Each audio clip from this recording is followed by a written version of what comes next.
Hello and welcome to the Grit and Grace podcast. This is your host, Tonya Bruton. I'm glad that you're here today. I hope that this episode finds you happy and blessed in the Lord. So we continue to talk about recovery issues and how drugs and alcohol affect us individually and as a family and as a society, really. And today, though, I'm excited about my guest today, Miss Tiffany Bell. Tiffany, you want to introduce yourself? Yes, I'm so thankful to be here and to be with all of your listeners.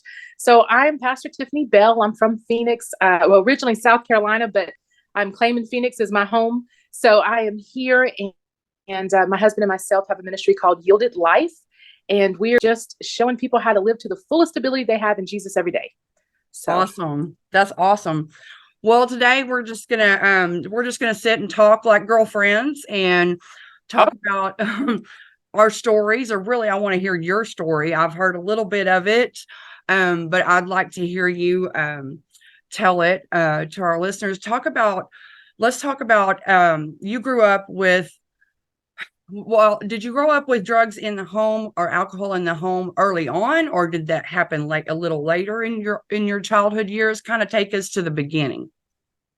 yeah, so my dad was an alcoholic, but actually he was a pastor, until I was about 2 years old. So I don't remember those days. Um, by the time I can remember things, he was a well developed alcoholic, very abusive, and he just got tired of being poor and come from poverty, and so he went into drug dealing. That fast, quick money lure that so many people get trapped in. He did too. And so drugs were in the house. It was weird, Tanya. It was ran like a very normal family, but there were, certain rooms you couldn't go in and certain doors you couldn't open, that kind of thing. Uh-huh. Yeah. And so was he you said he was a pastor for a little while. I guess when he got into that, he no longer was preaching, or did he? Yeah, he'd stopped preaching. I think what happened to him is what happens to so many. Instead of following others as they follow Christ, sometimes we follow others. And his faith was really rooted in his mom. And she passed. She got sick with cancer suddenly and passed. And when she did, I believe his whole faith was so rooted in her faith as well. He just couldn't stand any longer. And Mhm. so, yep, he just kind of got into a different scene and started drinking. And once you start that road, you'll compromise. It'll take you further than you ever meant to go. Oh, that's So, right. I know that's right. Um, right. yeah, and I think that that people don't realize how much drugs and alcohol are in the actual church. I mean, in church folk are dealing with these issues. It's Sure. not just a worldly thing anymore, or I don't know if it really ever was just a Hmm. worldly issue. Um, it Sure. it can affect those in the church, but we can get free, of course. But so what happened as you were getting older, as you grew up in that home? Yeah. Yeah. So, at first he did things pretty discreetly, and I like any other kid, I thought, okay, he kind of had a cover job. He kind of had a cover story. And so he'd go and do a couple contracting types jobs, business painting. And I was like, oh, okay, he's working. And then before I knew it, there were drug busts that started at our house. Oh, wow. And so, yeah, I had actually had a very bad accident on a playground at 9 years old. Oh, that's And right. so I was paralyzed from the waist down for about a year and a half. During that time of paralysis, I couldn't walk or do anything. And I was in some physical therapy and stuff. I remember being in my mom and dad's bed, and they were actually all out in the living room. And all of a sudden, it sounded like 1,000 horses ran through the house, and it was a SWAT team. Oh, wow. And I remember having like these, three guys with these big machine, just assault looking guns, and they're going, get up, get up, get up. And I couldn't get up because I had paralysis. And I remember the panic and the heart hammering and thinking, oh God, what happens next? And I could hear my mom and dad going, she can't get up. She cannot get out of the bed. And, they were already had, handcuffed my dad and he was on the ground and that kind of thing. And so very impactful for a child. It was very, very scary. And so what I learned is anytime you're asleep, anytime you're vulnerable, anytime it's not safe. And that really impacted me well into my adulthood. And even today pops up in places I wish it didn't. That with Christ, I'm still walking out, to be honest. Right. Wow. Yeah. Yeah. I mean, even with the Lord, a lot of Right. people think that we should just get over things, and that would be great. I wish we could, Yeah. you know, and the Lord does heal certain Yeah. wounds, and, He he does. does. But it's almost kind of like physical reflexes or something that linger around still. Um, so after he got busted, did Mm-hmm. he go to prison for long or jail, or did he change? Did it happen again, or what happened then? Yeah. So, here was the thing. I thought, oh gosh, what happens next? Life just went back to normal. He didn't do any jail time. They didn't find anything at the house. He Okay. goes away. He was pretty good at what he did. And what that did, we ended up going through 3 drug busts as a family. And what that did is every time just made me believe he was invincible. Nothing could touch him. So all the abuse that was happening at home, he was not violent towards his children, but very violent towards my mother. Very, get drunk, tear up the house, beat his wife kind of thing. And I remember thinking there's no safe place because even the law won't take care of him. There's nothing. And so, but he loved his children. It really was a Dr. Jekyll and Mr. Hyde situation. And so finally, my mom and dad separated. And I remember as a child going, oh, thank you, Jesus. Just because at least that part of life would calm down, right? But what you don't understand is when you come out of a place where he had all the money, he had all the power, he had everything. When you come out of that situation, there's a different type of vulnerability. You have nothing. You don't even know how you're going to pay the light bill. So I remember being a 11-year-old kid going, oh God, how do we eat? How do we have groceries? Because he took care of everything. And so it seemed like just the simple decision of, you know what, I'm going to sell drugs. And every time you start that thing, your mindset says, I'm going to make a couple quick dollars. But you get invested very, very quickly. And that couple quick dollars turns into every day, every moment, I have to be focused on making this money. People are now looking at you. We know that as you buy drugs to sell drugs, you got to pay somebody yourself. So it becomes just a violent circle. Right.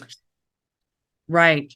So yeah, so that was around, yeah, you said you were like, what was it, 11 when they divorced?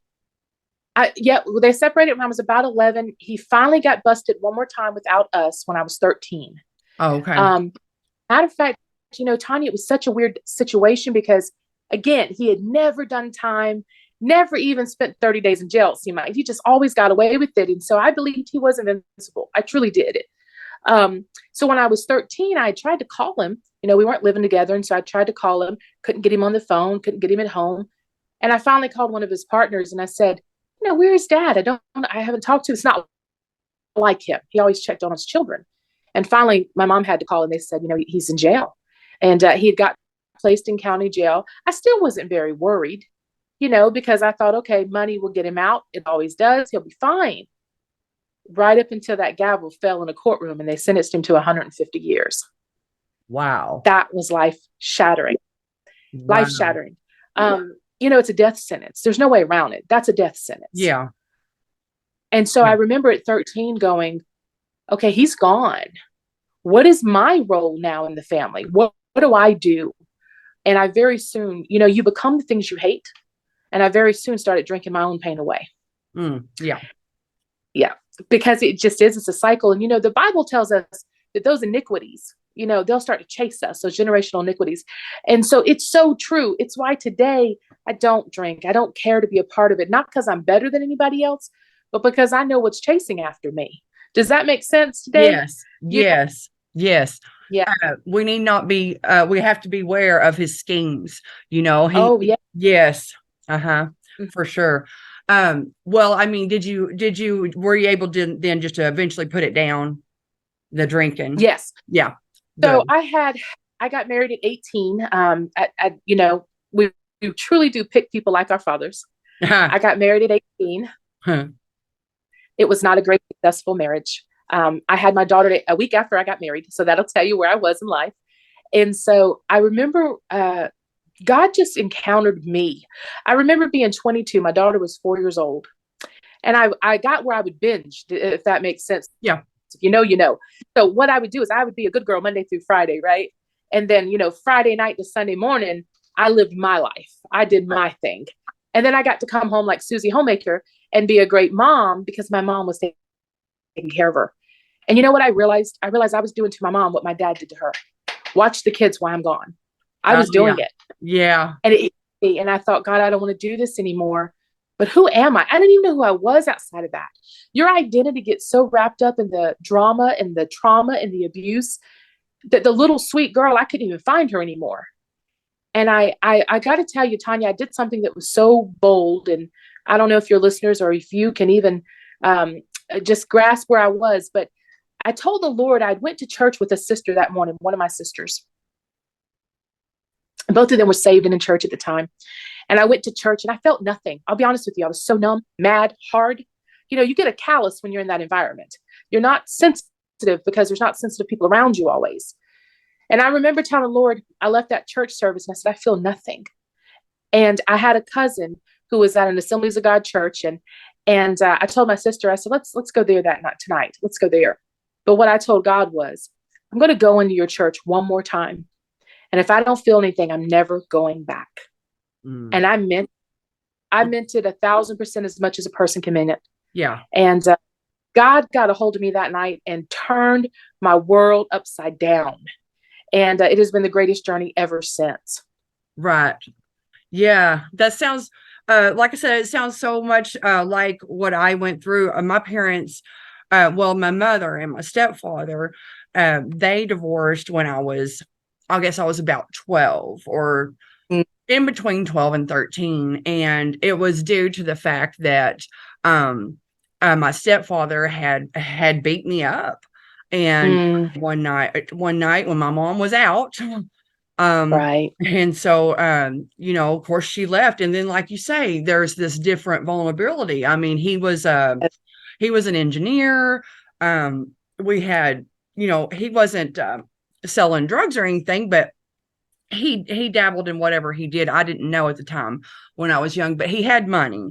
And so when my mom took me and my sisters out, we moved into what was called a government apartment. And then we got these things called food stamps, and I had never seen them. I never heard of them. They were actually back then in a booklet. They didn't have the card. Right. Then you tear them out. They were different colors. Right. And and I mean things like we have to pay for the lights and the water, and I didn't even know that the struggle, and so yes, I relate so much to your story. And then, like you say, as far as like I've said that to God plenty of times. I know when I guess I was about the same age in my early 20s when I was got wrapped up in a mess and was numb and everything. And I was raised in Assembly of God at the time, when I was growing up. So I know that fellowship. But so I said, I wanted to go to a particular church, and which used to be part of the Assemblies of God, Pentecostal church. And and it was where my granny had went, and she'd passed, but it was due to I think my grandma I don't know, I think she saved me, really, all her prayers. But I went to the church, I mean, God had visited me in my bedroom, really, and I had felt presence, and it was like the room turned really dark. And I don't know if it was a spiritual darkness. I just remember this though, clear as day. But it was just like I was alone in this room, and I was really alone, but there was just something that said to me that, better than this. You know the truth, and you know where you're heading, and it's better than you think. It's worse than you could ever think, and and it wasn't like a bad life he was talking about. He was talking about hell eternal. I knew it was real. I know what gets you there. And I was on that road. And so I was like, I've got to find a church. I've got to find an altar. And like that very first night he met me there. I mean, it was one of them things where someone in the pew had said, just disrupted service and said, I feel like I need prayer. Something's wrong. She had said that. And so, of course, the pastor was like, is there anyone else? Of course, I Oh, mean, it was me, it was me, it was me. And mhm. I had went down there, and he left the pulpit and to come to me. And before he could put his hand on me, I hit the floor. And so, Wow. and yeah, and I was changed like that. Now, I say that there were things like cigarettes and things like that that took some time for me to put down, or I'd put them down, pick them back up, type of thing. For I finally got rid of that. But for Or for the most part, I was changed. So, yeah, but yeah, yeah. so you had this experience though, where with the Lord, which was wonderful. So, what your dad, and you mentioned did you have siblings growing up, or were you the only I child? did. So, yep. So I had a half sister, my dad's daughter. And then my mom and dad actually adopted a sister, or, a sister for me, but a daughter. They were having infertility issues. And like many people in adoption, as soon as they adopted her, they got pregnant. And so, Uh-huh. so Yeah. it was meant to be. And so, yep, us three girls, but we're different in age. So we all had different experiences. And this is one of the things I say is that you can all live in the same house and all have a different experience. And that is hard for people to understand, but you can. Yeah. And, everybody was in a different stage of life and understanding and that kind of thing. Yeah. So, my dad, once he got sentenced to prison or whatever, I was just so determined. And Tonya, maybe you felt this way. I'd already had the dad in prison, right? I feel like I was checking all the box of statistics. Yeah. Dad in prison, check. Teenage pregnancy, check. Parents divorce, check. And I'm over here going, come from the poverty area, check. And I'm over here going, oh my gosh, now I'm in this horrible marriage. Um, had no business ever getting into it, but didn't want to get out of it because that was the last little claim to fame I felt like I had, you Yes. know? Yes. And so finally the Lord was like, hey, I stayed in that marriage for 11 years. We never lived one day in the same house. He went straight into the military. I started living a totally separate life. And I was here going, I literally have lost everything I've ever loved. What's the point? What's the point? And the only guiding light I had was the Lord and my daughter. I so wanted to be different for her than what I had. And so eventually the Lord really just freed my heart and I got out of that marriage. And, today I can tell you everything I went through, every prayer I cried for that marriage has been answered in the marriage I'm in today. God has really blessed me with an amazing man of God, and I'm so grateful.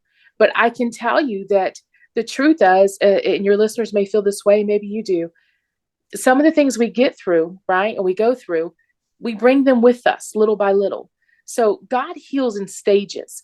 So he took the drinking away from me almost immediately. And I'm so blessed that he did that. But there were stages of abuse and trauma that I've had to walk out. And I've come to have some compassion for myself and others. If I hadn't been taught how to walk them out, Tonya, I could not teach all the people that I teach today how to walk them out. So I don't regret the journey, even though it was super hard. Yeah. And it takes a long time to get to that place. But Mhm. yeah, and I like how you say, so when you say God heals in stages, so are you talking about the Yeah. sanctification process? Because do you ever meet those people, they'll come in Yeah. the church and they come off the streets and they just do a complete 180 and they never go Mhm. back to it again. They don't have any more issues. But mine didn't work that way. But Yeah. mine's been in stages from faith to faith, from glory to glory, you know. Mhm. So yeah, God, I Yeah. mean, I mean, he healed the drinking part, and that was so good because I was in a dangerous place, right? I was in that place where I was really riding the fence. I was either going to fall complete into alcoholism, or I really could be pulled out if I would just allow it.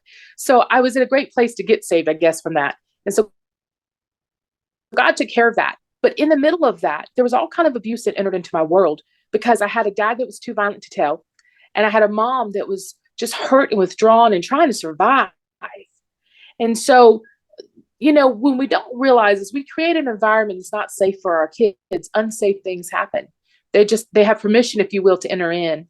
And so when I say healing is in layers, you know, which layer are we talking about? There was a divorce, and then there was, your dad in prison. And then my dad actually passed away after 18 years in prison. And I have to tell you, Tonya, I preached that funeral, and being able to preach my father's funeral and being honest.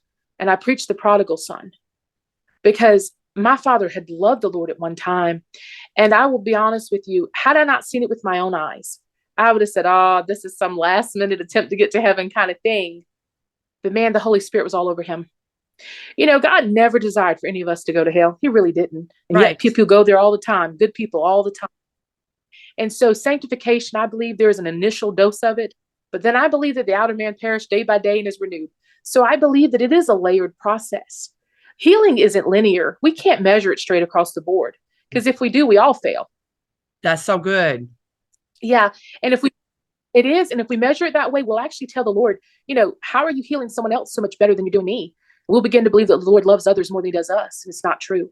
The truth of the matter, he's taken away from us the thing we needed, right? Whatever it was, that keystone point that we just couldn't get over without him. He'll remove that. And then he'll let you walk through the rest of it. Why? Because if you didn't walk through the rest of it, you'll eventually go back to it. So you got to be sick of it. Because if not, the Bible says a dog returns to his own vomit. Yes. Right? And I don't know about you, but until I got sick of being sick, that's when I changed. Yes. Yeah. Yes. And so is this kind of how you help others now? Is this kind of what you say? Tell me about how you got into ministry and what you do. It's so funny. I so resonated when you said earlier that the Lord visited you. The Lord used to visit me as a child. And I remember thinking, I thought it was Jesus, but I didn't know. I wasn't really allowed to go to church. I wasn't encouraged. And I thought to myself, wow, you're bold. You coming in this place where, I thought my dad was the biggest thing I'd ever known. And he would come and just sit with me, Tonya. And when I was right around probably about 11 years old, right at the pinnacle point of everything happening, he spoke to me and he said, I'm going to use you, and you're going to begin to heal the hearts of many teenagers. You're going to speak to people. And I was like, what is this? And so I panicked because I was only 11 at the time. And I thought, Lord, they're older than me. But I had a good uncle that was in the Lord and just happened to be visiting, just happened to be at my house the day the Lord spoke to me. And so I told him, and he said, it's okay, Tiffany, God will use you in the time. And so when I hit 22 and I gave my life to the Lord, all the promises he had spoken to me as a child, they bared fruit almost immediately. Within 6 months, I was teaching classes and drug addict classes. And, who better to teach people about, hey, people, places, and things you shouldn't be a part of than somebody who knew the inner workings of that type of environment. And so I began to participate in a program called Teen Challenge, or use the curriculum, rather. Let me clear that up. The curriculum at the church level. Now, today, I actually have chances to preach at Teen Challenges here in Phoenix. And Home of Hope for Women, which I dearly love. Both are wonderful organizations that are making great impacts. And so my husband and myself, we go and we share our testimony about God's grace and faithfulness. One of the best things about the Lord is whatever he called you to, no matter how much life has happened in the middle of that word will bear fruit. The moment you yield your life, it'll bear fruit. And so I just want to encourage somebody today who may feel stuck. Maybe you feel like you're healing stuck and you just don't understand why it's so hard. It's only stuck as long as you try to control the boat. But if you'll trust him to control the wind and the waves, he'll do it. He'll do it every time. And so the bad part is somebody who survives so much, sometimes we'll beat ourselves up for the little. Oh gosh, well, I didn't think right today. I didn't speak right today. I had fear last night when I went to sleep. Whatever it is. I'm not telling you God wants you to live with those things. But what he wants you to do is live above those things. And so just to continue on in the faith, be encouraged. He hasn't forgotten you. He knows your name. Oh, that's so good. That is so good. So, yeah. So, you guys, y'all have a podcast as well, right? You have 2 podcasts or you do like, is it the coffee? Right. You do a live one. Tell us about those. Sorry, Yeah, I don't want to butcher them. Oh, yeah, that's okay. My husband and myself have a ministry called Yielded Life. If you want to know more about what we do, we itinerant preach and we travel and preach. So we'd love to come to a church near you. You can find that information at www.yieldedlife.org. As far as myself, I do a weekly Facebook Live at Monday mornings at 8:30 a.m. here in Phoenix time. And it's called Coffee and Tea with Tiffany. And we just talk about the Lord and what's going on and what he's saying. And we just kind of chat. It's for men and women. It's just a time around the table of the Lord. Simple as that. My husband and myself on Tuesday nights at 5:30 p.m., we actually have another Facebook Live that we do weekly and called Yielded Life Movement. And we just come together and we talk about the happenings in the church, and we talk about biblical principles, how to live. So often we expect people to do better that they don't know better. And so our heart is discipleship, Tonya. That's really what we're involved in. Tons of mentorship, tons of discipleship. I love the prophetic, but prophetic without principles just make problems. Oh, wait, say that People again. don't understand. So, prophetic. Say that again. That's good. It's prophetic. Right. Yeah, the prophetic without principles just cause problems. It's because people will get so heavenly minded, but they don't know how to operate here on earth. And so we really want to give a discipled way of walking. Jesus was a God of order. Like, he showed us how to do things. So right now we have a huge thing I'd love to tell you about very quickly. Prison doors are opening to us. And my husband has a YouTube channel that is seen in the prison. He had it before we were married. And so Howard Bell on YouTube, you can look. Yielded Life, you can look on YouTube. But either which way, so we're going into the prisons. We actually have 5 events that coming up the next week and a half. We're going to the ladies' prisons now, which is really great. So my husband is a 2-time author. And what we are doing, his latest book, Yielded: The Posture of True Love, we're actually donating it to the prisons. And so people are supporting it. God has put on my heart to ask the people, hey, would you put this book in the hand of a prisoner? So the books are about $15, and people go on our website and they just support them. And right now we have 200 and something books we're fixing to take to a prison. We're gathering up some more, and they're coming in every day. So we're looking at giving away a few thousand books here in the next 3 months. And so if anyone wants to be a part of that, we would love that help and support. Tonya, I did something, and I don't know if you've ever done this. I said I would never go back into prison again when my dad died. Yeah. Oh my. You ever tell the Lord what you'll never do? Oh, you might as well get prepared to go do it. But that's one of the layers of my healing. I didn't want to go back in there. I was so tired of it. I felt like I spent every holiday from 13 on. And now today I go in there and I visit. And you know what? I remember saying as a girl who didn't know the Lord, I wish somebody would go into prison and tell my dad.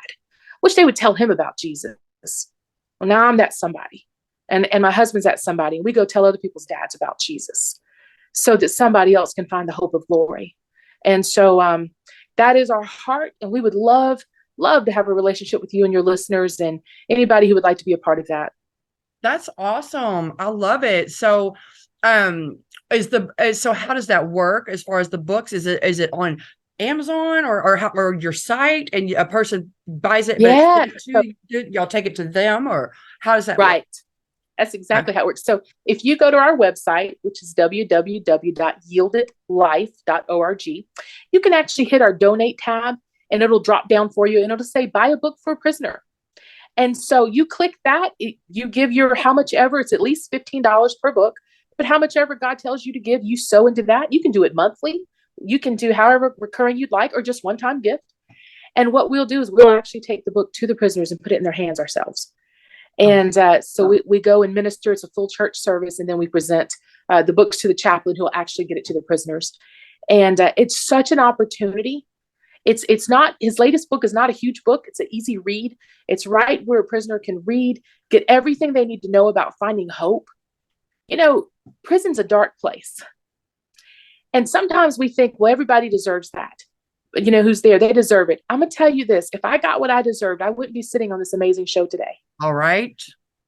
Right. So I'm so glad that I serve a God who doesn't give me, he took what I deserved. Right. And so today we're just able to bring a little bit of hope. And if there's prisons out there that are listening, we want to partner. We want to be in a relationship. And so we're hoping to hit every prison in America. That's a big old dream, isn't it? But God says dream big. Yes. And it's a dream big season. And so we are looking to do that. Honestly, Tonya, we're looking, this is such a big dream, but I'm sure because you said we're girlfriends, we're looking for an RV. We need an RV to travel. Well, all right. And I'm like, okay, Jesus, let's do it. Yeah. So if any of you like to give towards that, do so. We're seeing lives change. We just did 2 days in a prison of nothing short of a revival. In prison, you have to declare your actual religion, right? You can only go to those services. But we had a very wise chaplain partner with us, and he opened it up to any religion in the prison. By day 2, his office was flooded with people changing to Christianity. and saying, I want to serve the God of Howard and Tiffany. Oh, wow. Because if that's what God really is, we want to change. Yeah. And so we're seeing revival.